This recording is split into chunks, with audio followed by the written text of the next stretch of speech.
मयूरभंज जिले में पक्षी गणना कार्य आरंभ होईछि। जिलार सिमिलपाल और आखपाख अंचल में पक्षी गणना कार्य आरंभ होईछि। प्रतिवर्ष शीत ऋतु में पक्षी गणना कार्य होता है। जिले में सिमिलपाल को लगी करी बारिपदा, रायरंगपुर, करंजिया आदि बनखंडर विभिन्न जलभंडार सह आर्द्र भूमि को मिसाई 100 रु ऊर्ध्व स्थान में पक्षी गणना कार्य होईछि। शीत ऋतु में विदेशी पक्षी आगमन होइतिबा बेले पक्षी मानक गतिविधि एवं संख्या एवं तांकर सुरक्षा आदि उपरे लक्ष्य रखा जायछि। वन विभाग स्वतंत्र तालीम प्राप्त कर्मचारी द्वारा यह गणना कार्य करा जाउछि। कहुए शीत ऋतु में साइबेरिया अंचल में प्रबल बरफपात होता जोगु हजार हजार किलोमीटर अतिक्रम करी खाद्य अन्वेषण में पक्षी माने ओडिशार विभिन्न अंचल को आसी थांती।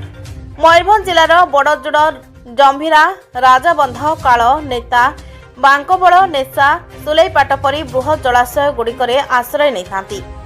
आज पक्षी गणना रे तांको प्रजाति गतिविधि को रेकर्ड करा जायछि। प्रति वर्ष परि चलित वर्ष मध्य मयूरभंज जिलार 140 स्थान रे पक्षी गणना कार्य करा जायछि। वन विभाग रेंजर, फरेस्टर, पक्षी गवेषक व्यतीत स्कूल छात्र छात्री को मध्य पक्षी गणना कार्य रे देखिबा को मिलिछि। बाइनाकुलर और जीपीएस सहायता रे वन कर्मचारी माने पक्षी गणना कार्य करुछंती।